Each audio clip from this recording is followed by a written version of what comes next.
আসসালামু আলাইকুম রহমতুল্লাহি ওয়া বারাকাতুহু। এই মুহূর্তে যারা আমার ভিডিও দেখছেন, আপনাদের কাছে একটি দোয়ার আবেদন নিয়ে এই ভিডিওটি করছি। আপনারা সকলে জানেন যে আমাদের ফেনীর গর্ব, আমাদের সারা বাংলাদেশেরও গর্ব, সারা পৃথিবীর গর্ব বলা যায় যে একজন আপসহীন নেত্রী, বাংলাদেশের একমাত্র নেত্রী যিনি দেশকে ভালোবেসে সারা জীবন দেশের মাটিতে কাটিয়ে দিয়েছেন। তিনি আর প্রিয় নন, তিনি আমাদের সকলেরই প্রিয় আপসহীন নেত্রী বেগম খালেদা জিয়া।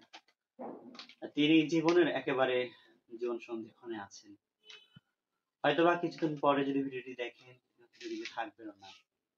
তবে আজকের ভিডিওটি হচ্ছে শুধুমাত্র তার জন্য দোয়া করা, আর তাকে যেন আল্লাহ তাআলা ঈমানের সহিত দুনিয়া থেকে নেয় এবং যতদিন দুনিয়াতে বাঁচিয়ে রাখে যেন সুস্থ এবং ভালোভাবে যেন তিনি এই পৃথিবীতে বেঁচে থাকে সে দোয়া করি।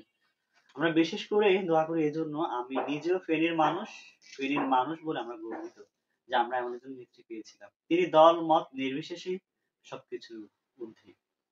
তিনি ফ্যাসিস্ট আমল না, শুধু তার এই সংগ্রামী জীবনটা খুব বিস্তৃত। কেননা আমরা ছোট্ট জীবনে যতটুকু জেনেছি, তার এই সংগ্রামী জীবনটা অনেক বিশাল একটি ইতিহাস। ফ্যাসিস্ট আমলে তিনি বারবার নির্যাতিত হয়েও তিনি দেশ থেকে কোথাও চলে যাননি।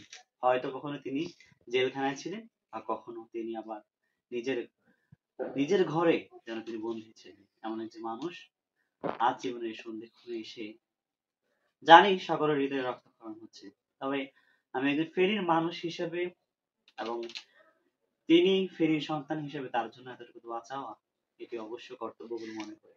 আপনারা সকলে দলমত নির্বিশেষে বেগম খালেদা জিয়ার জন্য দোয়া করবেন। আর যিনি দুনিয়া থেকে যদি চলে যায় তাহলে অবশ্যই তার জন্য দোয়া করবেন যেন আল্লাহ তাআলা তাকে ক্ষমা করে জান্নাতুল ফেরদাউস উচ্চ মাকাম দান করে। আমিন। আসসালামু আলাইকুম।